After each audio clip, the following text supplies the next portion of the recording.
నమస్తే పొలిటికల్ వ్యాస్కి స్వాగతం. మనతో పాటు మల్కాజ్గిరి బీజేపీ అభ్యర్థి ఈటెల రాజేందర్ గారు ఉన్నారు. మల్కాజ్గిరికి సంబంధించినటువంటి అనేకటువంటి విషయాలు తెలుసుకునే ప్రయత్నం చేద్దాం. సార్ నమస్తే. సార్, మల్కాజ్గిరిలో ఈటెల రాజేందర్ను ఎందుకు గెలిపించాలి?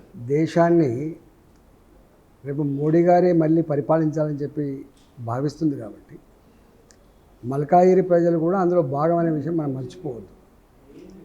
రెండవది, ఇక్కడ ఇప్పుడున్న బీఆర్ఎస్ పార్టీ ఇవాళ ఇర్రెలవెంట్ పార్టీ అయిపోయింది.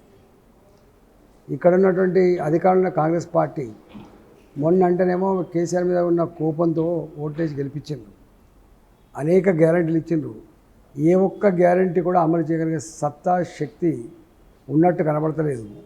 ఎందుకంటే వాళ్ళే సెల్ఫ్ గోల్ చేసుకొని మేము జీతాలు ఇవ్వలేని పరిస్థితిలో ఉన్నాం అని చెప్పి ఆర్థిక వ్యవస్థ అంతా కూడా కొలాప్స్ అయిపోయిందని చెప్పి వాళ్ళే సెల్ఫ్ గోల్ పెట్టుకున్నామన్నారు. కాబట్టి ఇవాళ ఈ తెలంగాణ రాష్ట్రాన్ని, అందులో మల్కాజ్గిరి ప్రజానీకాన్ని అభివృద్ధి చేయగలిగేటువంటి శక్తి సత్తా భారతీయ జనతా పార్టీకి ఉంది తప్ప ఇంకొక పార్టీకి ఉండే ప్రసక్తి లేదు. కాబట్టి ఇవాళ బీజేపీకే ఓటేయాలని చెప్పి మల్కాజ్గిరి ప్రజానీకాన్ని విజ్ఞప్తి చేస్తున్నాను. కానీ మీ పాత మిత్రులు కేటీఆర్ ఒక మాట అంటున్నారు, మల్కాజ్గిరిలో జై శ్రీరామ్ అనేటువంటి ఒక నినాదం తప్ప నరేంద్ర మోడీ మల్కాజ్గిరి డెవలప్మెంట్లో అభివృద్ధిలో వీసమెత్తు కూడా ఆయన నరేంద్ర మోడీ ఇచ్చినటువంటి నిధులు లేవు అనేటువంటిది వారి స్ట్రైట్ ఆరోపణ.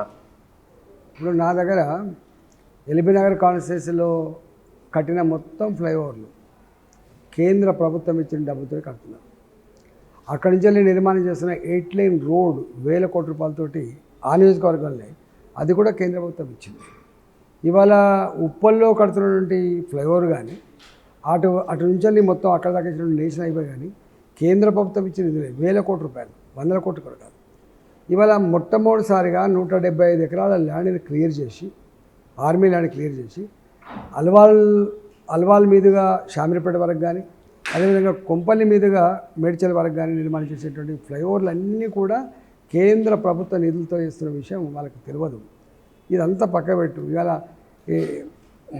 ఈ మెట్రో కానీ, ఇవాళ చెర్లపల్లిలో జరిగినటువంటి రైల్వే డెవలప్మెంట్ సంబంధించిన అంశం కానీ, ఇవాళ ఇంతెందుకు ఇవాళ railway station, Secunderabad railway station కానీ 600 కోట్ల రూపాయలతో డెవలప్మెంట్ చేసేది. కానీ ఒక్క మాట చెప్పాలంటే రేపు రాబోయేటువంటి ఔటర్ రింగ్ రోడ్ కానీ, అంతకుముందు చేస్తున్నటువంటి డెవలప్మెంట్ అంతా కూడా భారతీయ జనతా పార్టీ ఇచ్చింది తప్ప వీళ్ళ దగ్గర జీతాలు పైసలు లేనప్పుడు వీళ్ళు ఎక్కడ డెవలప్మెంట్ చేస్తారు?